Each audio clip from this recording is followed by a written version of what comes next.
Houston Texans. Well, I mean, the best place to start with the Houston Texans is their quarterback, Deshaun Watson. We talked about him on our top four. He made all of our top 10 lists. Whether he is fourth, fifth, or sixth, we can honestly recognize the talent that there is with Deshaun Watson. I mean, he's finished fourth 2 years in a row. He's had a great. We've talked about him a little bit, but let's just talk about him in this role that he fills as the quarterback for the Houston Texans. No longer having DeAndre Hopkins, they got David Johnson and Brandin Cooks on their team now. We've seen him do what he's done with these big Buster Boom guys like Kenny Stills, Will Fuller, and even Kiki Cutie. But the hardest thing for Deshaun Watson is his wide receivers staying healthy throughout the year.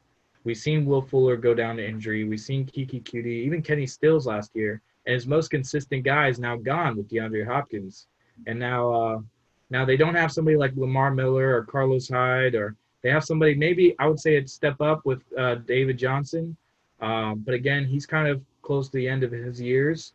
And I wouldn't put a whole lot into keeper or dynasty leagues onto David Johnson. But he could definitely do something great. We've seen them use Carlos Hyde and Duke Johnson as a good 1-2 punch, with Duke Johnson catching the balls and David Johnson trying to run them down the throat.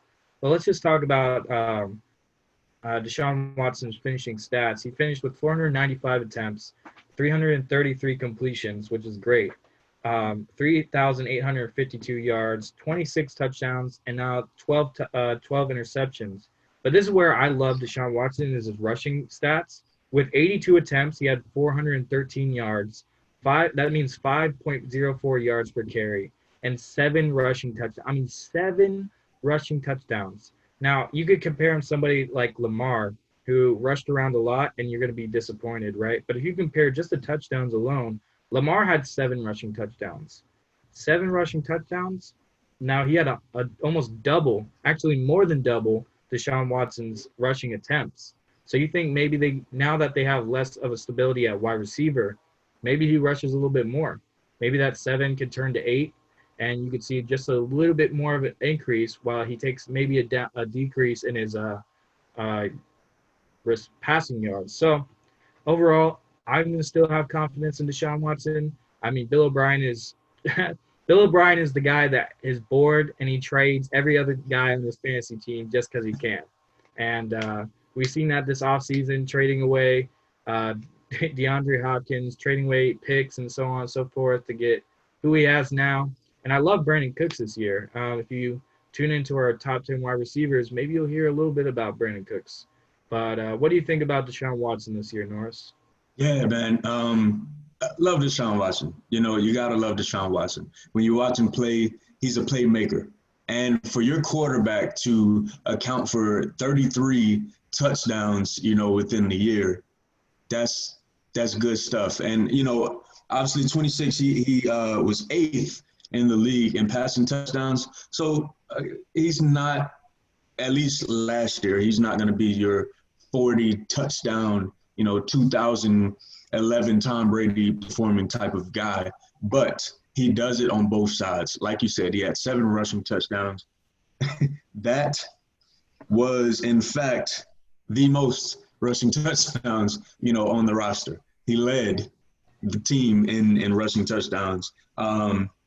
You know, with 82 carries, you know, ahead of him, he obviously had Carlos Hyde, who is not there anymore. But he had 6. Carlos Hyde has 6 touchdowns with 1,007 yards. So I think that Deshaun Watson is a great leader. He's the quarterback that Cam Newton wish he was. You know, like that's who I see, because Deshaun Watson has the athleticism, he has the eye and the vision to be a great quarterback.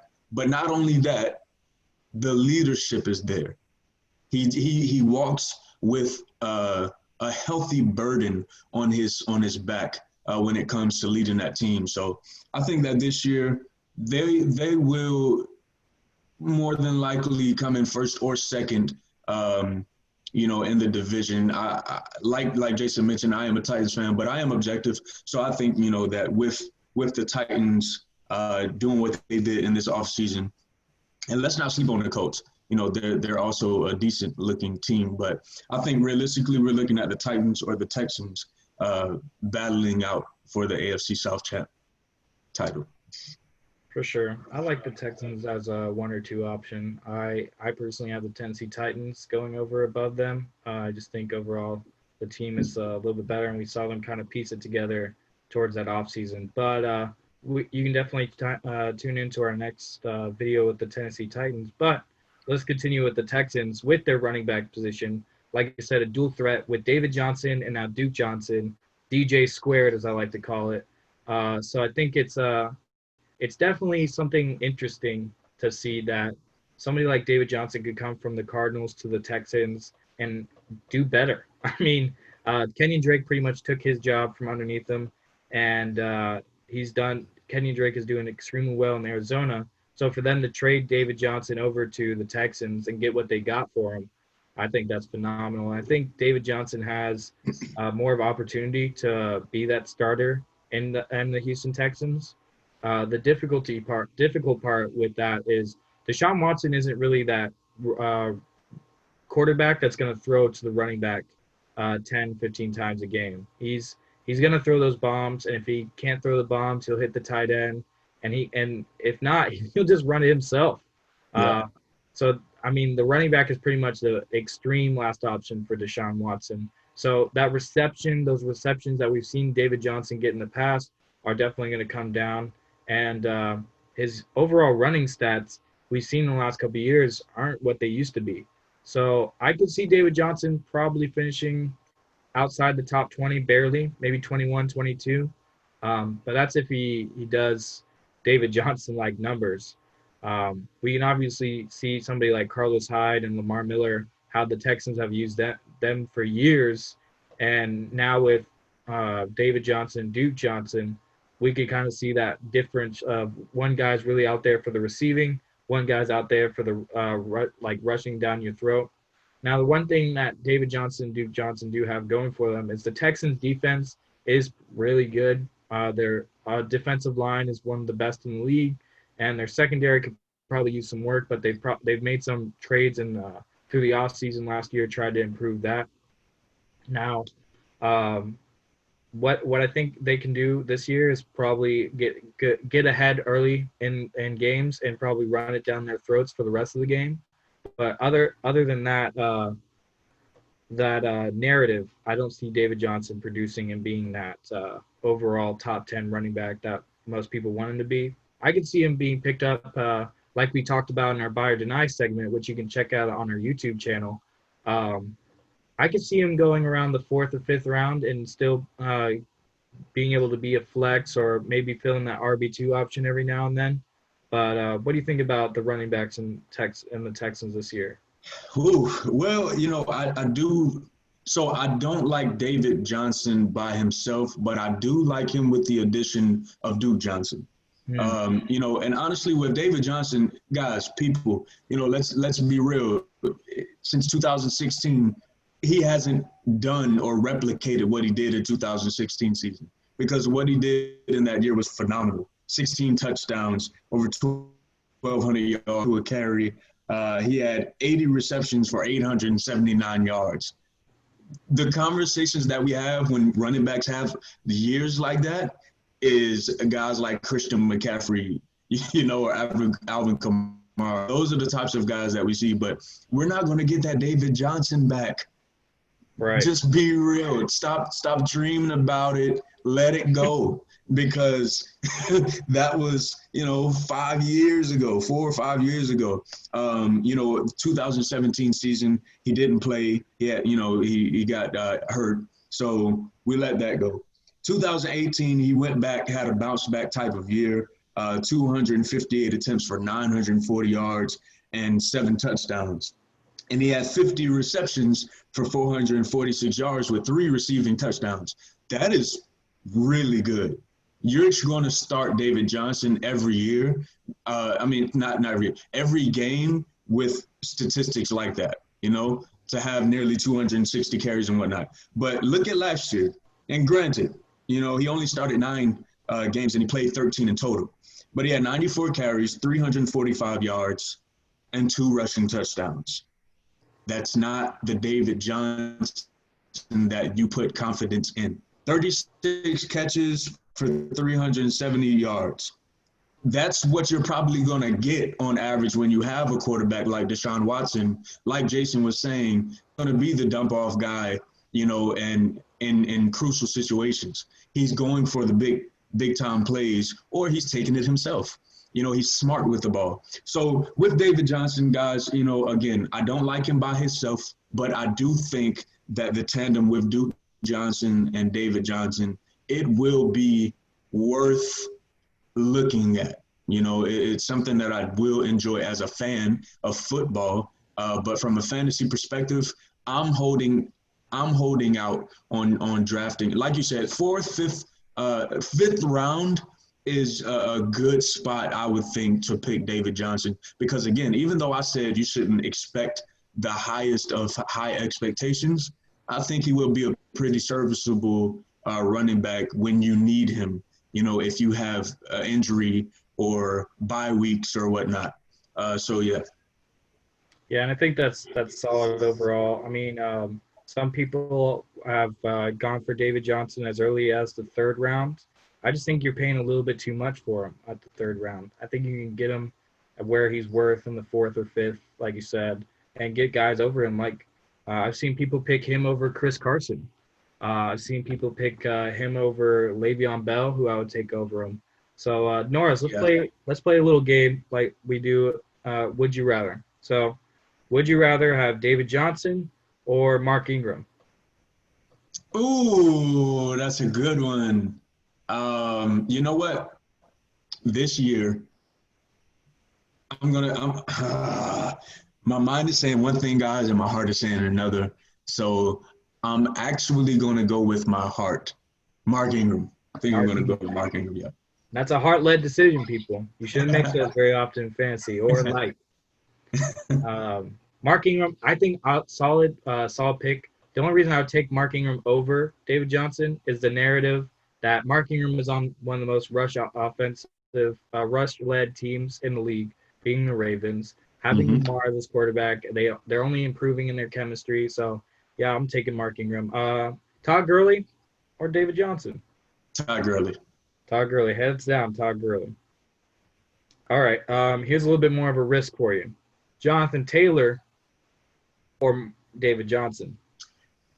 So in the keeper or dynasty league format, I'm taking Jonathan Taylor. If I want something that is more reliable, obviously Jonathan Taylor is a rookie, so I would go the David Johnson route because I know that I can expect a good, a decent value for what I get. So, yeah, I'm going to go with Jonathan Taylor in the dynasty, David Johnson in a one-year league. Okay. All right, last one. Would you rather have David Johnson or Philip Lindsay? Philip Lindsay. Yeah. I'm a little I don't know. I'm a little gun shy when it comes to Philip Lindsay this year with Melvin Gordon there, and it just. I understand the thought process, but I think that Philip Lindsay, with him having that rapport with the Broncos already, having established himself within that offense, he is crucial to that offense. With the amount of production that he gives them on the offense. So I think that Philip Lindsay would be a safer and better option than David Johnson. Solid football analysis there, people. So let's talk about what's next in their skill players, and that's their wide receiver position. They recently acquired Brandin Cooks, and they still have Will Fuller, Kiki Cutie, Kenny Stills. I mean, they have these what I like to call speedsters. They can get down the field quick. They can make those slant routes turn into like 0 to 100. But the hardest thing about the wide receiver position when it comes to the Houston Texans is the health. Will Fuller, sitting out half the year, coming back, getting injured again. Kiki Cutie, same way. Kenny Stills now is probably one of the most reliable, healthy guys on that team. And now they have Brandin Cooks, who we've seen over year after year get hurt, sit out a couple games a year, or get traded. I mean, Brandin Cooks has probably broken a record for being one of the first-round picks being traded to 4 different teams now.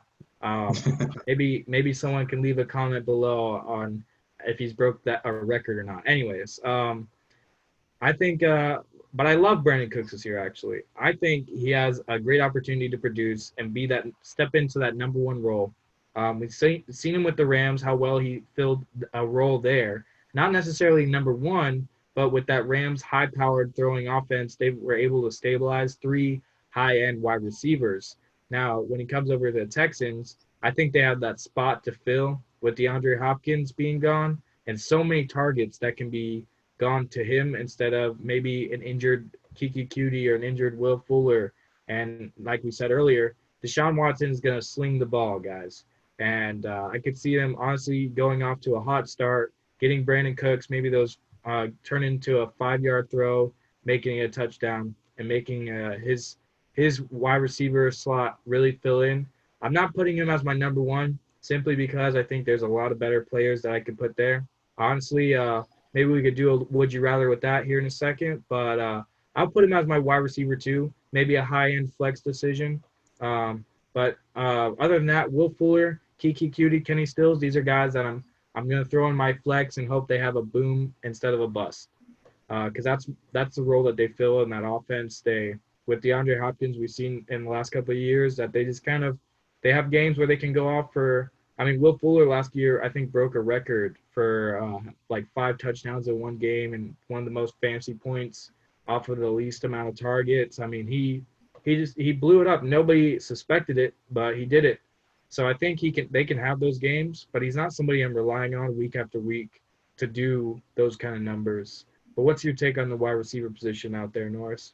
Yeah, that game you're referring to with Will Fuller against Atlanta, he had 16 targets, 14 receptions, 217 yards, and 3 touchdowns. That was a huge game. But yeah, aside from that, it broke my heart to see DeAndre Hopkins leave the Texans, but more than that, Deshaun Watson, because it's one of those, stories that you just love to see play out throughout the career, where you have this great quarterback, great wide receiver, and they finish, their career together or they play a long time together. So that kind of hurt, but as a Titans fan, I was glad that I didn't have to worry about DeAndre Hopkins anymore. But Brandin Cooks, outside of last year, the 4 years before that, he had 1,000-yard seasons. So that is a respectable career thus far for you to, out at 1, 2, 3, 4, 5, 6. He's in his 7th year. He had 4,000-yard seasons. So I think he is an established guy. Like you said, the health concerns are there. I hope that this year he can stay healthy because, like you mentioned, and I think everyone knows this at this point, Will Fuller, Kenny Stills, Brandin Cooks, they don't spell out reliability. They just don't. They spell out worry. It's just a worrisome trio, honestly. But that there is such an encouraging ceiling that they have.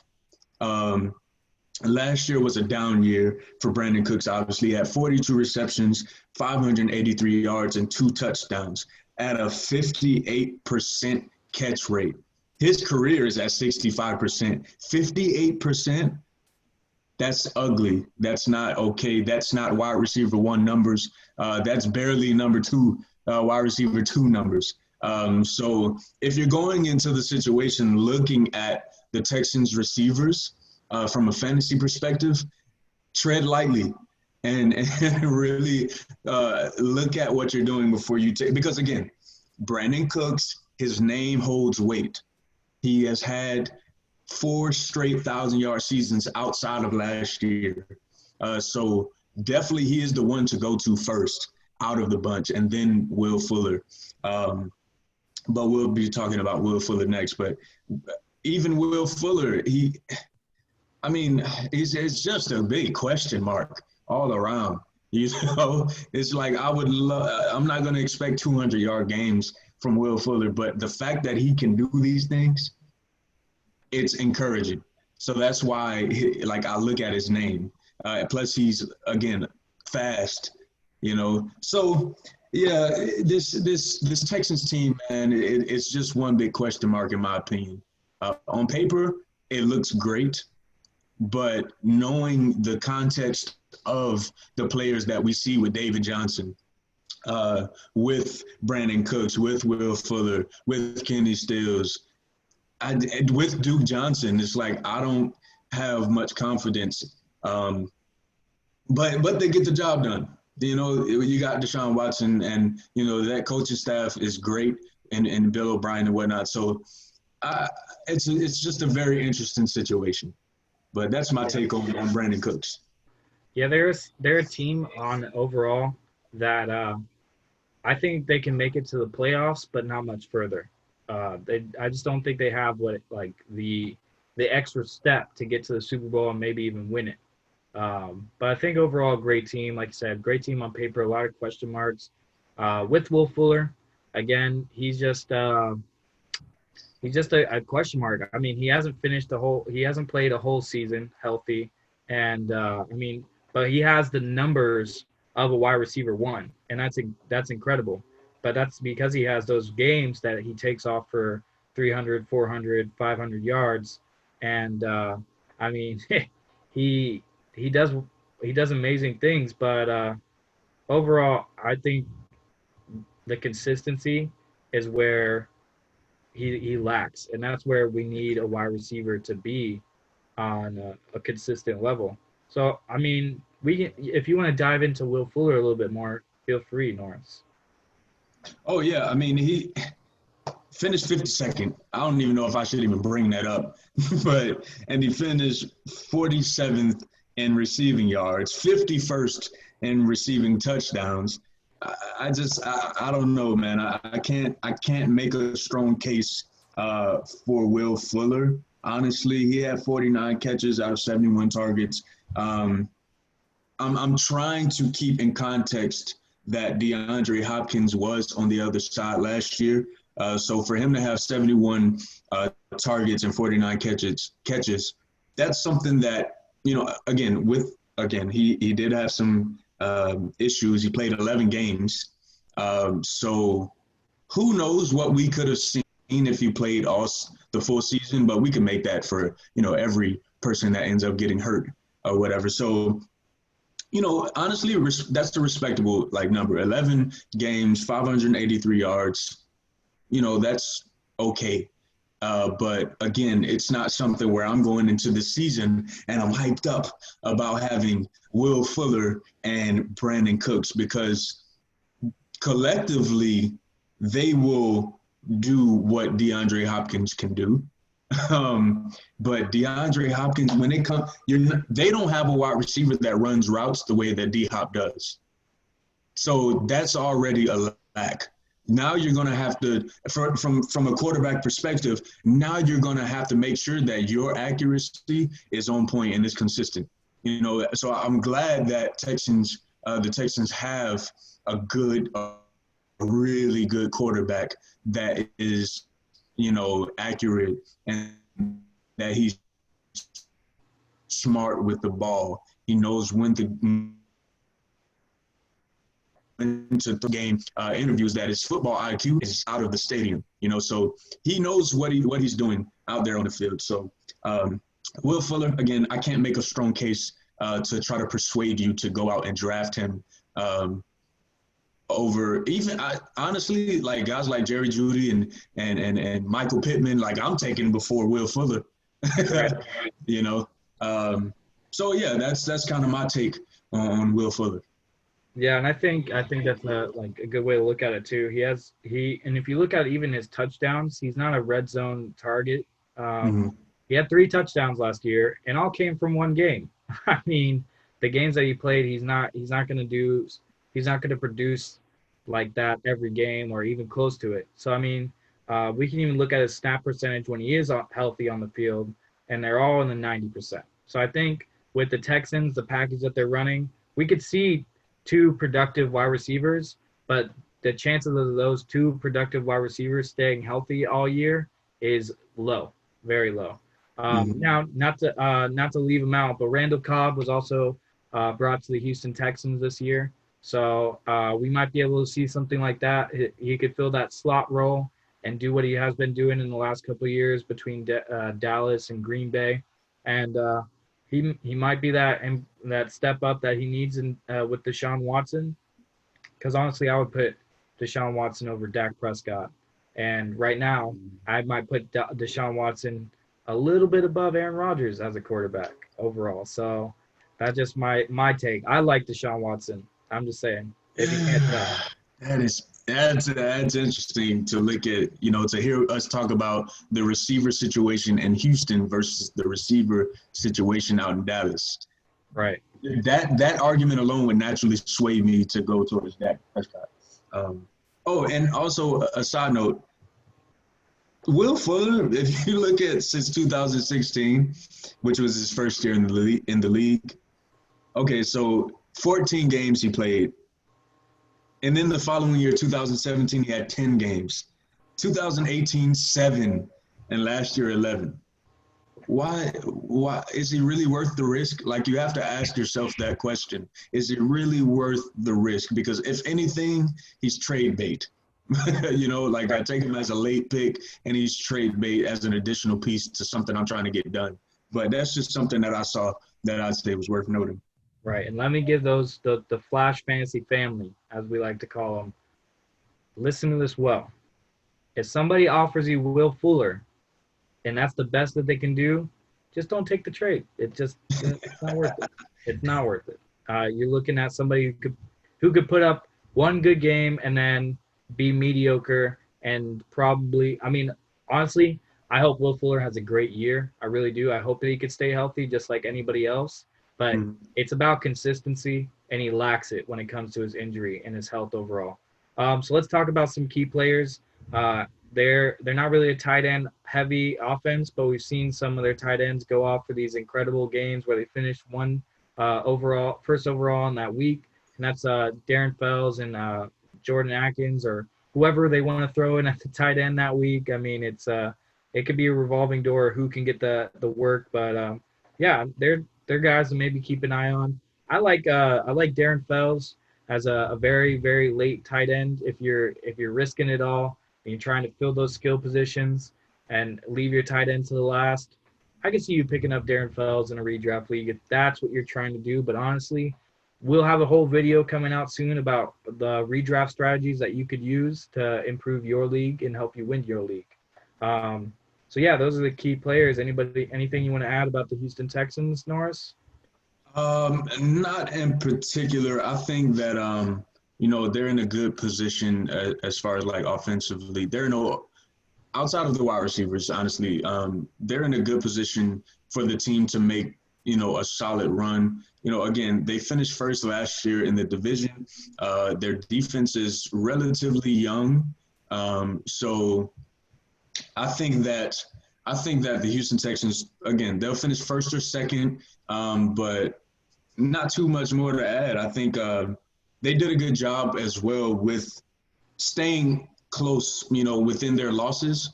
In their losses, they had 3 games where it was decided by one possession, so they could have easily been 13-3.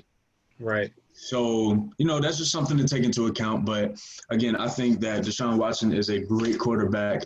And I think that with him, with his skill and his leadership, along with the coaching staff that is sold out and they want to see him do well, I think that they should be in the talk of, towards the end of the year, playoff-bound type of teams.